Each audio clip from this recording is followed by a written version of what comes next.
I just wanted to make a little video of the garden this time of year. I've never done a garden video quite this early, but it looks like a barren wasteland out here at the moment. It's not. There's plenty of life under the ground that you just can't see, but doesn't look very good. So I was out here weeding yesterday and I saw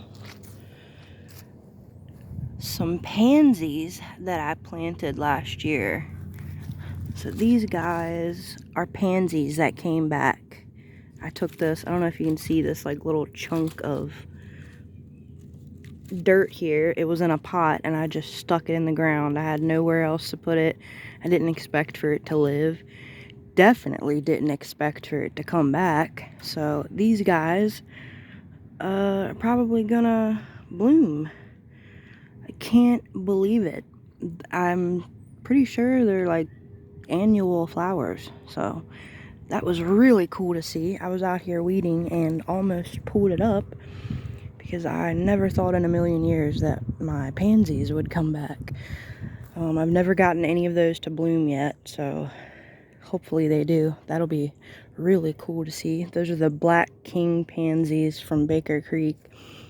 Really dark black, really pretty.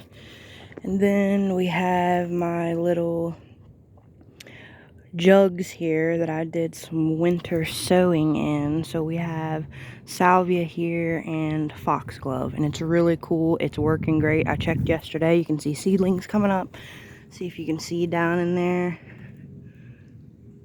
You can see some little, I don't know if anybody else can, but those little green things are plants.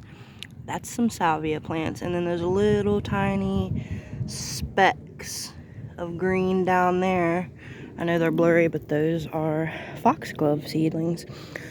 So I cut the jugs in half, not completely. I kept them attached right here at the handle, put some dirt in, watered them, sprinkled some seeds on top, and just set them outside. Haven't watered them. I watered them initially when I put them out here, and that was it. Like the rain, the moisture, they've stayed really moist. So yep, just water them once, leave them, and it has worked perfectly. These jugs make a good little miniature greenhouse if you want to do some winter sowing for some perennial plants. And then also yesterday I noticed that my chamomile is coming back. So you can see this chamomile right here. There's another little chamomile plant, another one back there. I was out here weeding this, pulling up all of these forget-me-nots because they're like really invasive around here. They just spread so easily. They're really pretty, but I want this bed to be chamomile. I don't want my chamomile to have to compete with other plants. So while I was weeding, almost pulled out these guys, which I don't want. I want these guys to be here and get nice and big and lush and make lots of chamomile flowers. So this was exciting. And then also, you can see this fern-like foliage right here, these little fluffy bits. So this is my yarrow that's coming back. I put it in last year. This is the Rose Marvel yarrow. It looks like it's doing good. I need to weed around it, but I'm so excited to see that that's coming back. And then we have this guy right here, and I'm so excited about this. I was so excited about this. So I believe, I'm like 99% sure. Now all of these that you see, this is all part of this plant down here. This is my coneflower, my echinacea that I planted from seed in 2021. So June will be 2 years ago that I planted this seed. It was in a pot for over a year, and I stuck it in the ground here last year. You can see where the soil is a little different, potting soil. But look at this big, it's like, looks like a bulb now, like right here. And then you can see right here, and then these guys. I'm really hoping, and I think it is, because they're coming out right where these leaves used to be. So they go down and connect right here, and that's where the flowers are coming out. The coneflower, like right here, all of these leaves were coneflower leaves, and then at the bottom there is a little spot where it looks like there's new growth. And then right here, these definitely look like coneflower leaves. So if this is a coneflower, which again, I'm like 99% sure it is, I'm gonna be so excited about this because it'll be 2 years that I've waited on this. If you want perennial plants and you want to start them from seed, you better have some patience because it takes a long time. You're better off just going to the nursery and getting some plants. But of course, I'm stubborn and I like to do things the hard way, and it just gives me a little bit more joy. It's a little bit more fulfilling to know that you grew something from seed. So we'll see how those guys do. If they bloom, it will be one of the happiest days ever for me. So excited about that. And then you can see the lavender here. I'm gonna have to read about this a little bit, see whether I should cut it back. There's some more lavender. This is another plant that took 2 years to grow. So I planted these the same exact time that I planted the coneflower. Just planted it in a pot like that, left it outside all winter, all year. It got snow, rain, and came back, and I put it in the ground here. This is the true lavender. This is actually from Dollar Tree. But yeah, hopefully, I didn't get any blooms last year. Hopefully this year we'll get some blooms, some lavender blooms. Then we have some old mint in that plant. And then my milkweed. So this was the big milkweed plant that I had in this pot last year.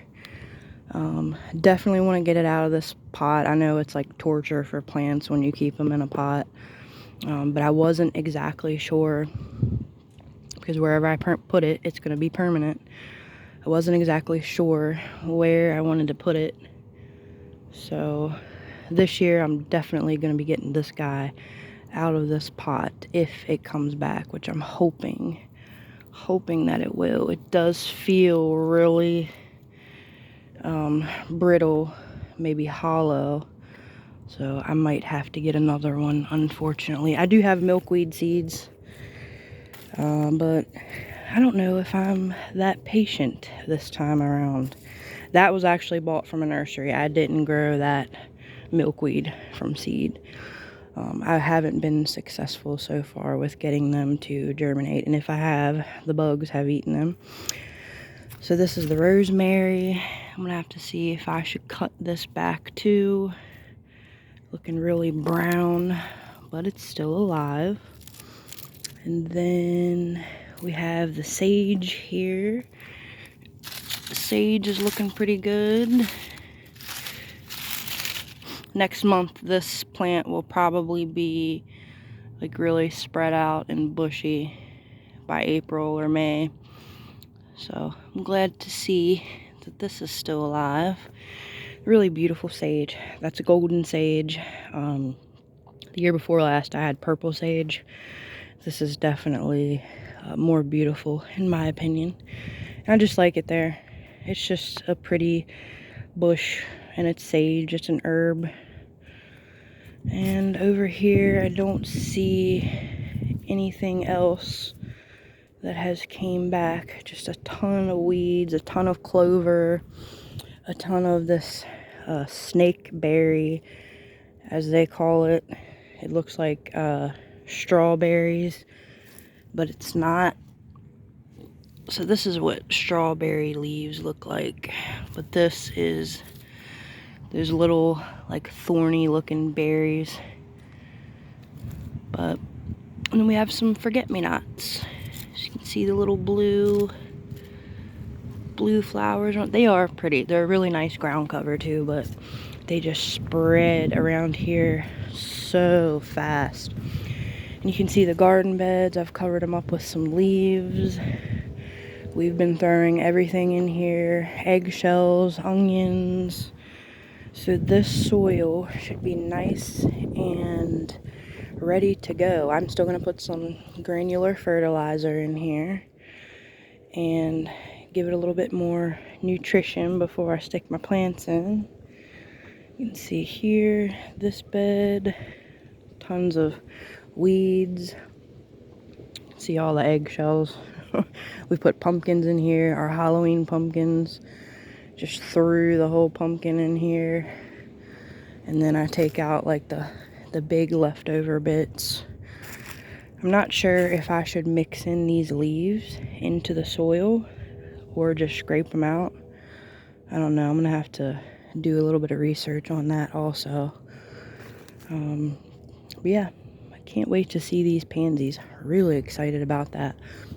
Now last year, this bed, we had some like contamination issues in this bed. A lot of the tomato plants died. The peppers did fine. Seemed like the melons did fine. So it's definitely not a nightshade or like a Solanaceae type plant issue, because the peppers and tomatoes are both nightshades. The peppers did wonderful. The melons did fine. I just don't know what could have contaminated the soil. It wasn't a pest. It wasn't a fungus. It wasn't a bacteria. It definitely came from the soil. So hopefully this year the soil will be clean and everything will grow good. But that is the little early garden update. Probably the next time when you see this garden, it'll have plenty of plants in it and be on its way to pumping out tons of fruit and tomatoes and flowers.